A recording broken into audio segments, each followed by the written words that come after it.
There's an awful lot that's disturbing in terms of marriage rates and crime and spending. There's so much you can point to. On the other hand, I certainly don't think we're in some sort of perpetual, permanent decline mode. There's some people on the right, this drives me crazy, who act like, oh, well, we've pretty much hit rock bottom. Let's just let it hit rock bottom, and then we'll push off and go to some glorious tomorrow. Well, that's not how it works.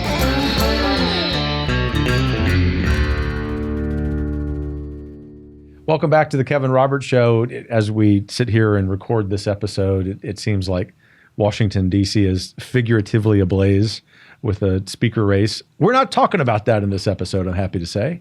It's important, but really for the everyday American, what you might say is the Main Street American, they could not care less. Nothing against the men and women who have been in that important role, but everything to say that those of you who tune into this show, I'm pretty sure, are everyday Main Street kind of Americans, and that's what we're talking about this week. My guest, my new friend, Dr. Jeff Anderson, is the president of the American Main Street Initiative. You've done other things like serve in the Trump administration as director of the Bureau of Justice Statistics. We'll talk about that. We're going to talk about COVID. We're going to talk about masks. We're going to talk about the next administration. But most of all, we're going to have fun talking about Main Street. So, Jeff, thanks for joining me. Oh, thank you, Kevin. So, how do you get to doing what you're doing? You got a Ph.D. in political science from Claremont. That sounds very accusing from one recovering academic to another. That was hence the tone of voice. Ph.D. in political science from Claremont.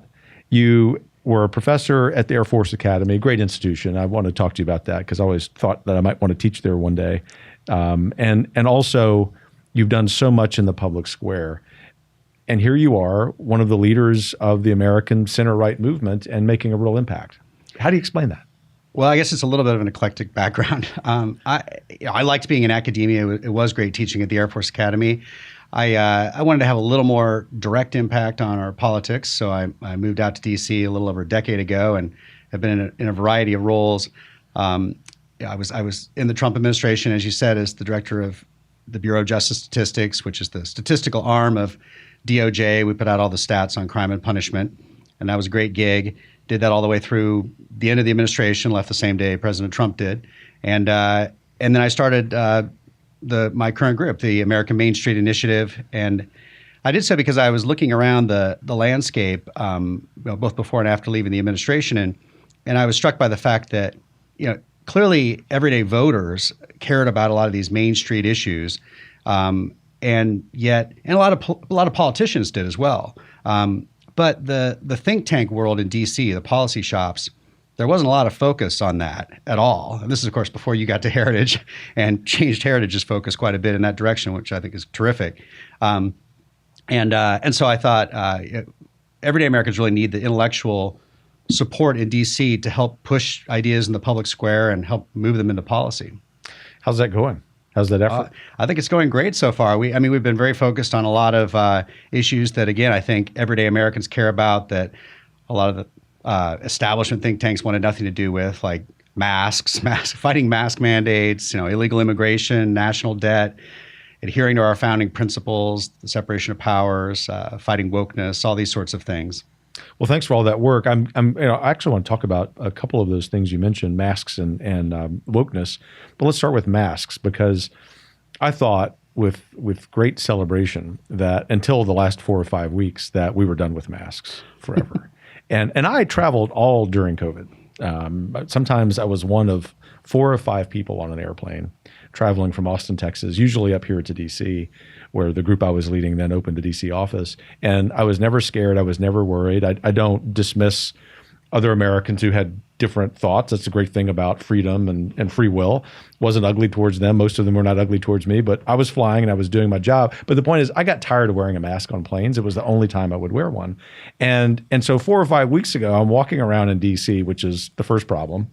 And then the second thing I realized, perfectly normal looking American doesn't look ill. Obviously, someone could be ill and not look that way wearing a mask. Yeah. Why are they coming back? Well, I was never as optimistic as you were. I always thought they would come back because the public health officials just love them. Public health officials love public health interventions. It shows that there's some reason for their existence. Exactly. And they are just determined to push this myth that the masks work. It's almost a religion at this point. And I mean, I think it gives them comfort to think they can control a virus, which, I mean, even though all the best evidence suggests masks don't work. I mean, I can't stand the masks, and that was really the first thing we really dug into deeply. And I did a lot of research on the medical studies on masks, and a lot of thinking about the sort of almost more from a philosophical angle. What do we lose by wearing these masks? Even if they did work, what's lost? And I think an extraordinary amount. Human social interaction really matters, and to pretend that there's not a huge impoverishment of human social interaction when you can't see somebody's face, you can't see somebody's smile. I mean, it's crazy. So look into your crystal ball for us. You said that you fully expected masks to come back, accounting for the fact that I don't want to hear anything to do about that, but that I'm also a realist. Tell us what we can expect as it relates to masks and or the next public health emergency, whether it's legitimate or not. Yeah, I think they'll keep trying to push them. So it really is a vessel of control, or an icon of control. Very much so. And that's why I thought it was a hugely important battle to fight. Back in summer 2021, I was sort of, I was disappointed at the lack of pushback I kept waiting for the citizenry to say, this is America. We're not wearing a mask on our face. And there wasn't a whole lot of that. I mean, some people were like that, but there weren't a whole lot. And I think, thankfully, through, I'd like to think our efforts have played some role in this, but obviously the efforts of many others. Now a lot of people are more than happy to push back and quite strongly and say, we don't want anything to do with covering our face. We believe in inalienable rights, and that those sort of stem from the recognition we are all each unique human beings. We recognize each other largely by the face. We're just not going to do this. And plus, again, the best available medical studies, the randomized controlled trials, there's been 16 done on masks, and masks are 0 for 16 in providing any compelling evidence that they work. Not to mention that people are also breathing in their own carbon dioxide, and studies suggest they're breathing in 35 to 80 times normal levels, which can do all kinds of stuff to mess you up. So, I mean, it's good to push back on them, and it's also good to just push back against rule by so-called experts. All these mask mandates, I'm sure, as you noticed, were not imposed by elected legislatures. None of them were. It was always executives pretending to be legislatures and listening too much to public health officials who have a very narrow view of human existence. So our experience here in the United States was troubling enough. I mean, mine was better than most because we were living in Texas at the time, and Governor Abbott deserves a lot of credit for doing less of that than others. He still did too much, which I think even he would acknowledge in hindsight. So I don't mean that to be gratuitous. In the early days, we didn't know a whole lot. But once the good data came out on masks and vaccines and other things, Texas got reopened relatively quickly. There were a couple of other states that were quicker. But all of that to say, in spite of the bad experiences that some Americans had in other states where they didn't have a governor as focused on reasonable choices being made by individuals, I think about what happened in Australia, which is often referred to as Texas with a bunch of British accents. It's troubling because as an American, you think, well, we can count on at least Australia and a couple of other countries to get it right along with us. Yeah. And we got it largely wrong. I mean, even President Trump, I will say, again, not gratuitously, got some decisions wrong because he overtrusted public health officials. Hopefully he acknowledges that in hindsight so that if he's in office again and something like this happens again, he knows better. I surmise he probably will make that adjustment. But the point is about Australia. If you think about what binds us together culturally and intellectually, historically, with a place like Australia, does it worry you about our own ability to be self-governing? Oh, yeah, it very much worries me. I mean, you look at Australia, New Zealand, Canada. I mean, they've been about as bad on this stuff as you could possibly be. And like you say, there were an awful lot of mistakes in America. There were only 10 states that didn't have mask mandates at one time or another. Florida most famously under DeSantis, but also, there were 9 others, but that's it. And the only country that seemed to really get it right was Sweden, which just such a shock. Would not have predicted in advance to be the one to do so. But yeah, when you see, my wife and I actually took a trip to Australia in 2019 and went to the Australian Open, and And we couldn't wait to go back if we ever had the opportunity. But then shortly thereafter, we realized, boy, I'm glad we went in 2019 and not 2020, and everything, all the craziness of, like Novak Djokovic showing up to play the Australian Open and basically being held in a cell awaiting the verdict and then getting booted off the continent. It's amazing. So one of the problems, and you touched on this a couple moments ago, is the growth in power of unelected bureaucrats, and we might also say the growth of the administrative state writ large. That's been a focus of some of your work and career. Give us an assessment of that, but also we want to inject some optimism into this conversation. We sometimes save that for the end, but I think a lot of Americans right now are sort of on the brink of despair. So give us the honest, realistic assessment, but also give us some sense of how we might begin to correct its ills. On administrative state. Yeah. Well, on the optimistic view, I think, like on something like masks, I think there's been huge victory on the side of those of us who oppose masks. We're in a very different place now than 3 years ago. Look at like fall of 2020 and how much people were willing to put up with the masks and where we are now. So I think there's been a big win there. I think there's a lot of place to improve in terms of the administrative state, and there's a movement afoot to make that happen. I think even more broadly, it should have been a lesson that we shouldn't be trusting even elected executives too much. The founders had a separation of powers in mind, that deciding what the law should be is supposed to be the legislature's realm, and the executive's job is to carry it out. And when executives can basically say that, oh, there's a public health emergency, so now I will decide whether you can go to church in person. I will decide everything.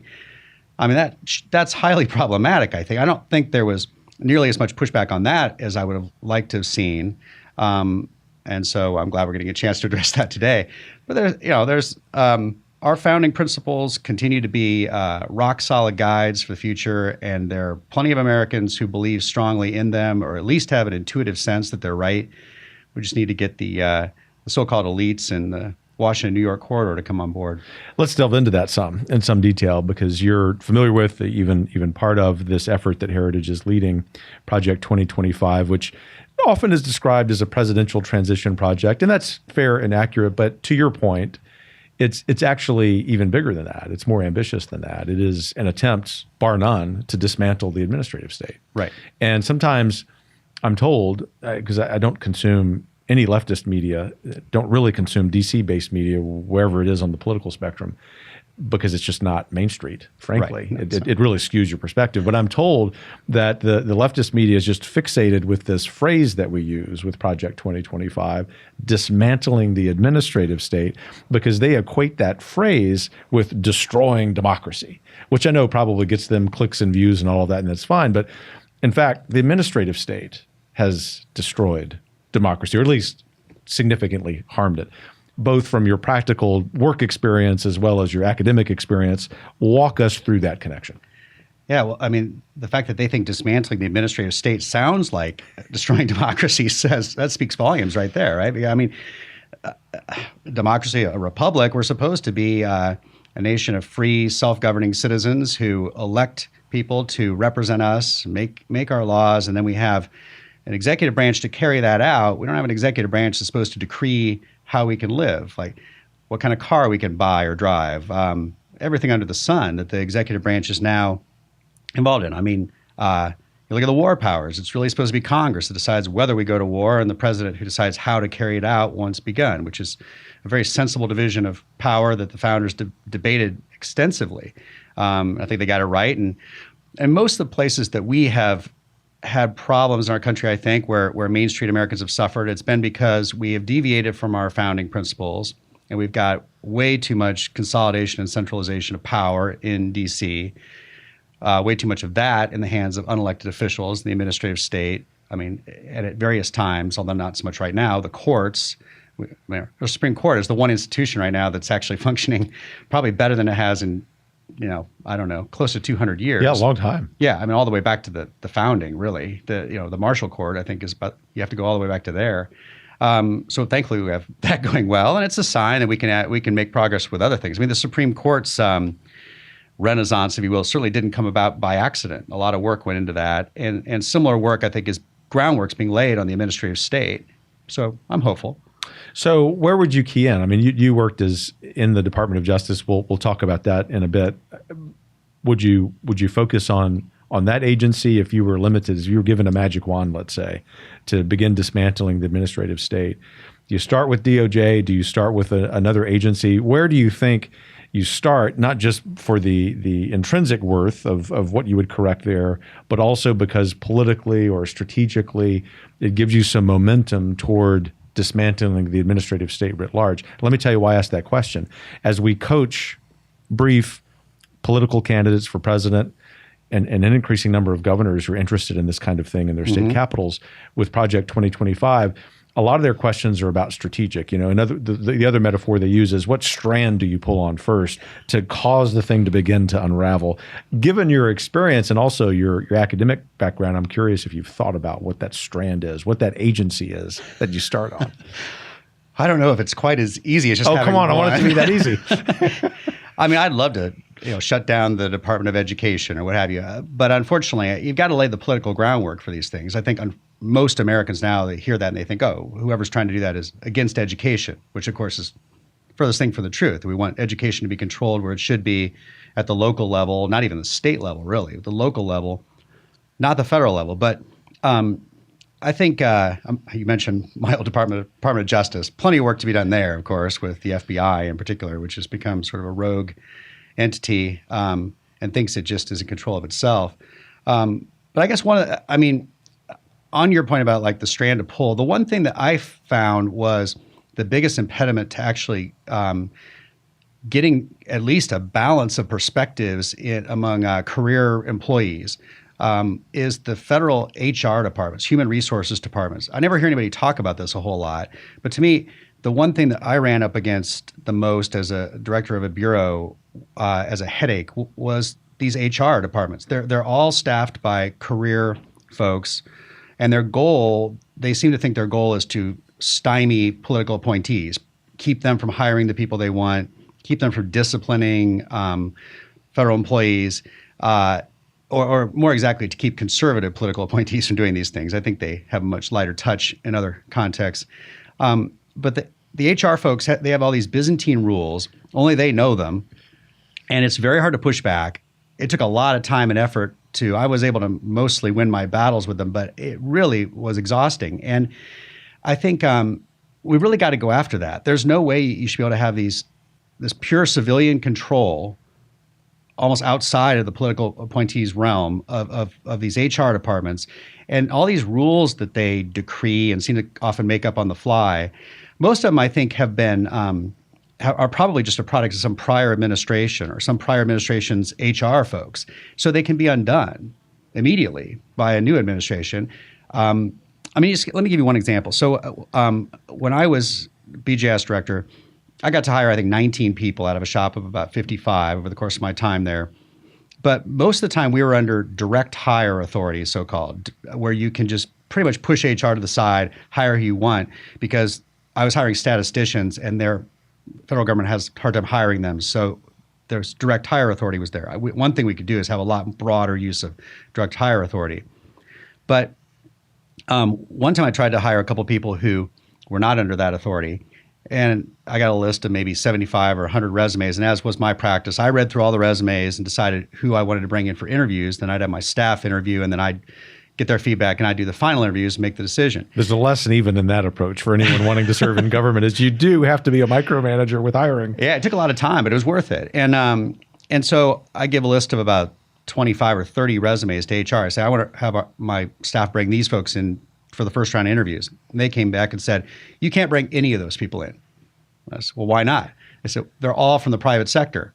And I hadn't even realized, I guess that was just my natural inclination, was to pick people from the private sector. But they said, you've got to go with an existing federal employee by rule, or you've got to pick somebody from the disabilities list, which if you look, they actually published this list. It's like, are you someone who's had an alcohol problem, a drug problem? Are you morbidly obese? That's on the list. Do you have a psychiatric disorder? Well, you almost have to have a psychiatric disorder to think that people on this list should go to the front of the line, right? No, I don't believe any of this ever got through Congress. It's hard to convince Congress to pass anything that crazy. So this has got to be internal executive rules that could easily be undone. It shouldn't be hard to hire someone from the private sector.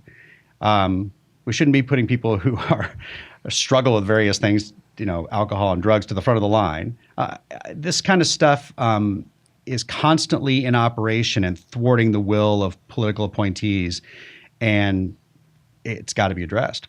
It must be addressed. So you've actually given us, if not the one strand that can begin the unraveling of the administrative state, some examples of what agency heads, even smaller agencies like what you were directing, small but important, the Bureau of Justice Statistics, to home in on the HR department, to think about hiring. And one of the things we are doing with Project 2025 is training men and women who want to go into the next government at every level in how to do all of that. And so let's just continue down this somewhat hopeful path of 2024 going well for someone who's philosophically conservative. And there's a conservative administration led by a standard bearer, whoever he or she is. And Project 2025 is adopted. By the way, the Heritage Foundation fully expects all of these things to happen, not with any hubris, but with great hopefulness. We trust the American people to get it right.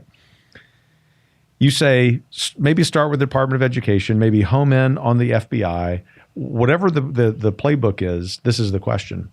How many years do conservatives need to be in power in order to dismantle the administrative state? Quite a few, I would say. And people should be thinking in that vein. Like, there's such a clear Main Street movement out there politically. And that's, I think, without question, what propelled Donald Trump to the presidency in 2016. I mean, every single person who had ever been elected as president in the United States prior to Trump had either been a vice president, a commanding general, a senator, a cabinet secretary. I don't think I'm missing anything except for one person who had only been a congressman, and that was Abraham Lincoln, who had been the foremost spokesman on the foremost issue of his day. And then Donald Trump gets elected with not even having been so much as the mayor of a town, but he ran on immigration, on trade, on stopping endless wars, these Main Street issues that really resonated with voters. And his issue set was much clearer to everyone than anyone else's. I mean, the other 16 Republicans or whatever, nobody knew what they stood for as much as Trump's issues. It was Hillary Clinton stood for a bunch of, long-time establishment, left-leaning issues, and Trump wins. And I think you see that there's this enthusiasm for that sort of issue set. You've seen carried out by Ron DeSantis in Florida and many others. And so there's a winning coalition out there. I don't think that the American public likes at all the strong leftward tilt that seems to have bled like straight out of the worst of academic coffee lounges into our politics now. And they're just waiting for somebody to come up with these common sense, Main Street,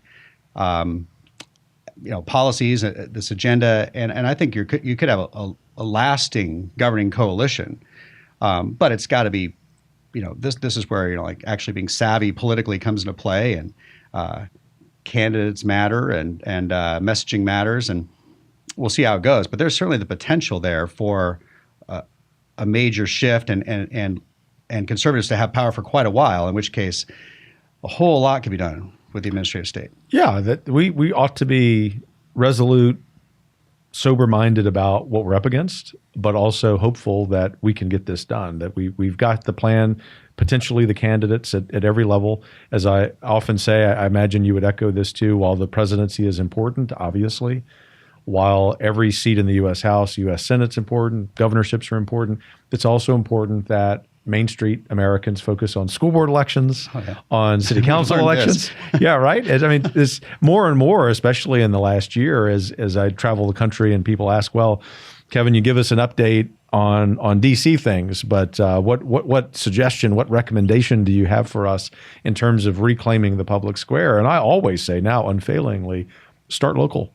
And some people have taken me up on that suggestion, and they're not even starting with school board. They're starting with, like in Texas, as you know, because you've had a couple of stints there.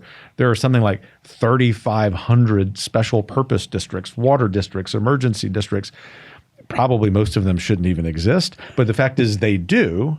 And the only hope that we have of even those local municipalities, those local districts not running roughshod over self-governance is for good people to be in them. So does the American Main Street Initiative sing from that hymnal and encouraging people to be active locally as well as at the federal level? Oh, absolutely. I would certainly agree with that. I mean, having good people in positions is just, you can't overstate that too much. I mean, that was, I think that's a lesson actually from the Trump administration. I was honored to serve in the Trump administration, and I think it was very successful in many respects.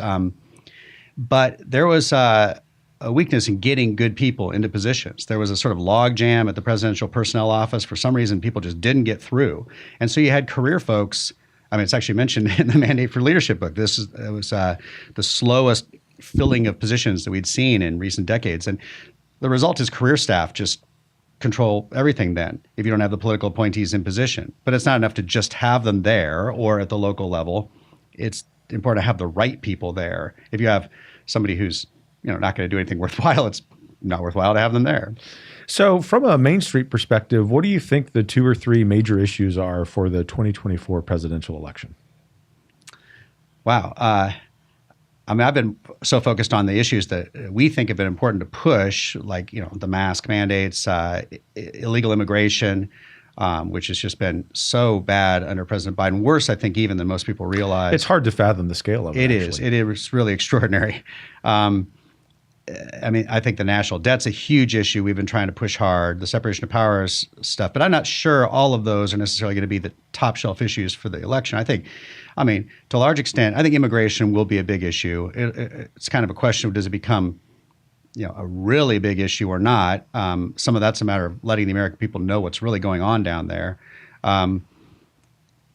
Inflation, I think, is probably the economy, the fact that people just can't make ends meet in the current economy is probably the number one issue.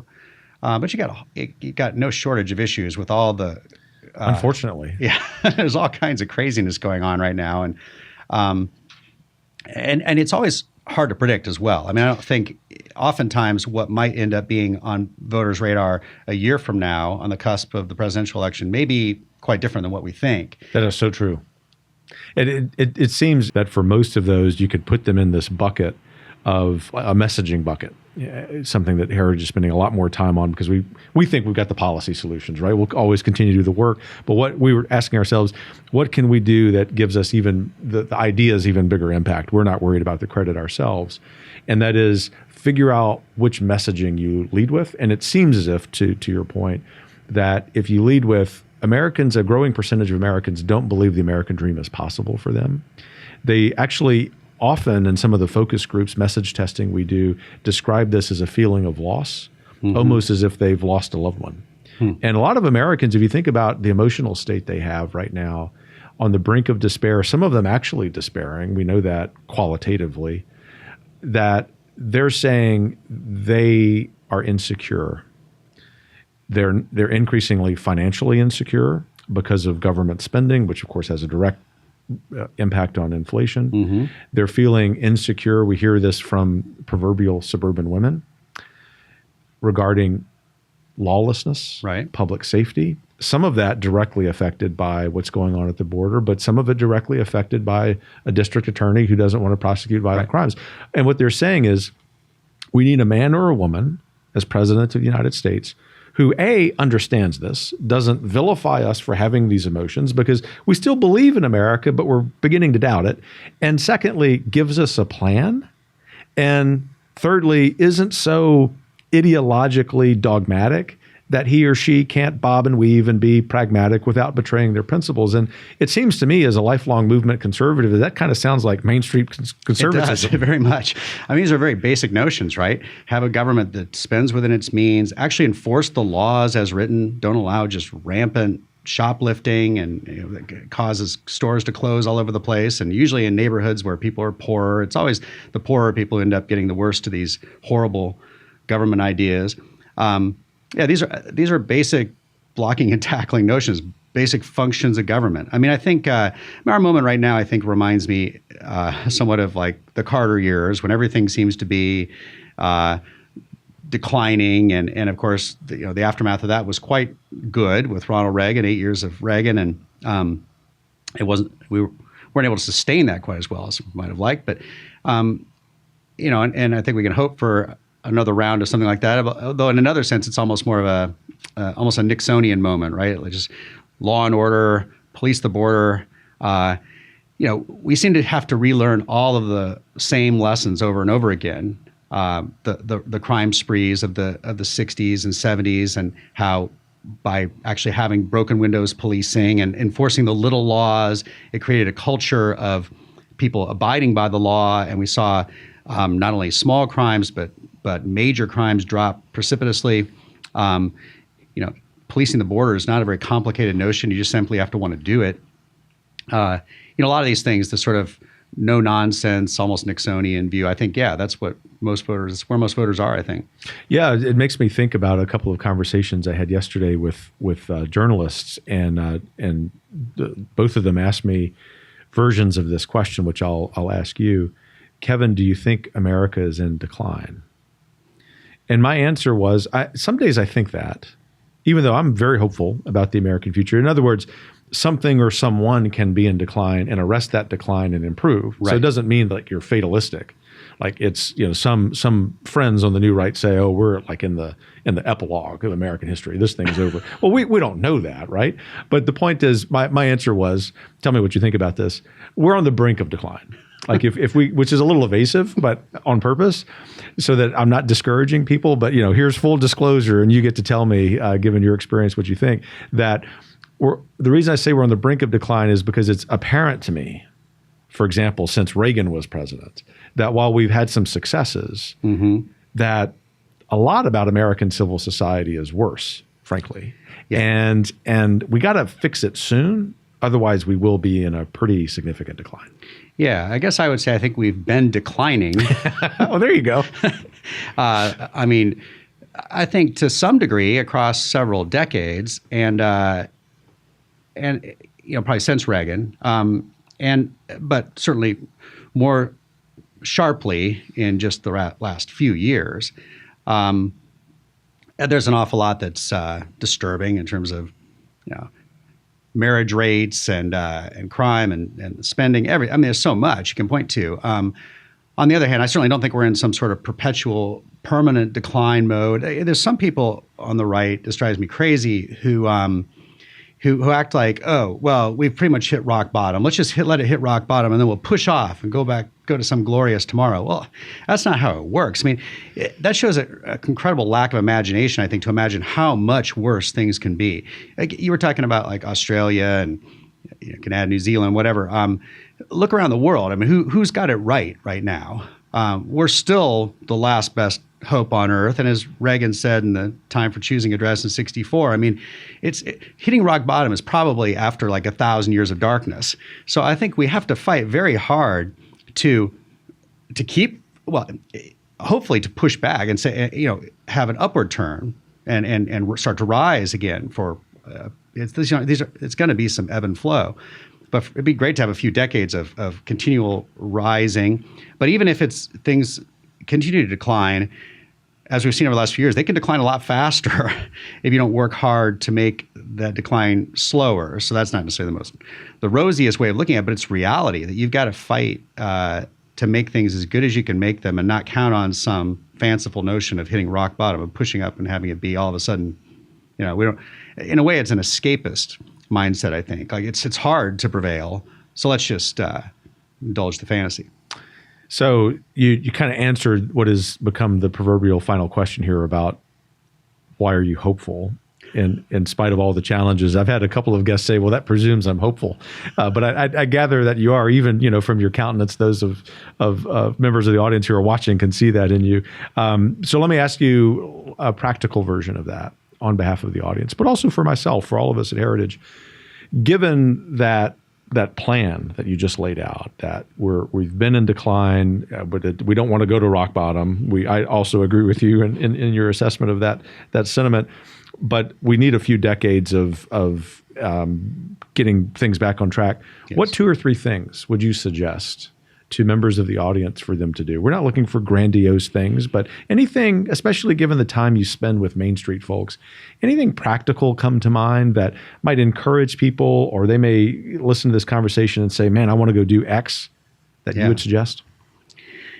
It's always tough, right? I mean, everybody's circumstance is different. I think, just as much as possible, interacting with others, sharing your views with them, encouraging dialogue and inculcation of knowledge. I mean, people who, sadly in this day and age, people who just read the mainstream news or digest it, they don't really hear much of anything. A lot of kids go to schools, they learn next to nothing about our founding principles. So the typical everyday American who cares about these things, I think can in modest but important ways drop a few comments here and there and just really help to give somebody a different perspective on things.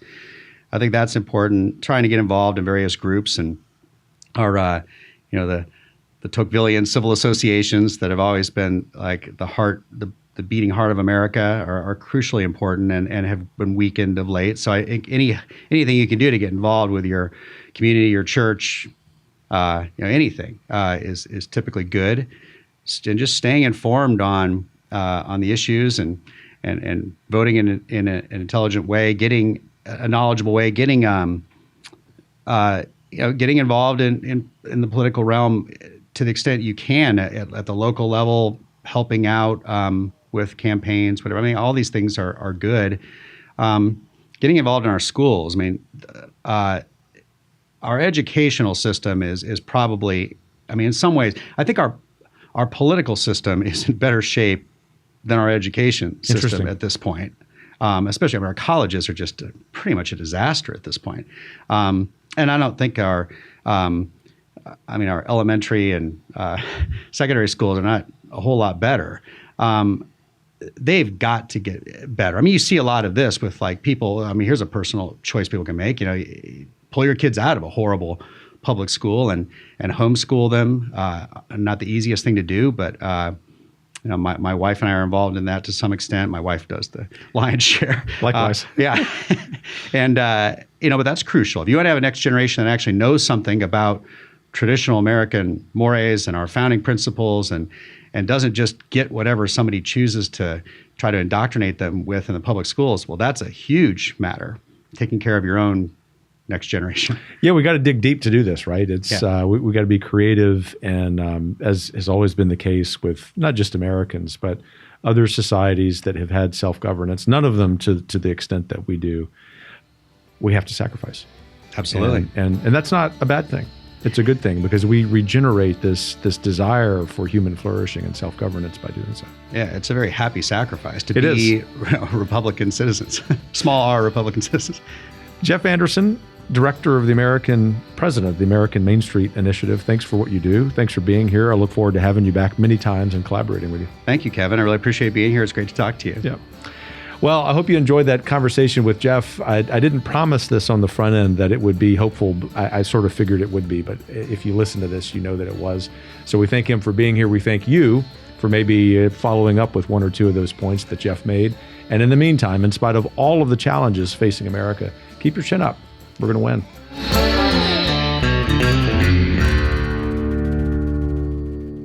The Kevin Roberts Show is brought to you by more than 500,000 members of the Heritage Foundation. The producer is Philip Reynolds. Sound design by Lauren Evans, Mark Guiney, and Tim Kennedy. For more information and to subscribe, please visit heritage.org.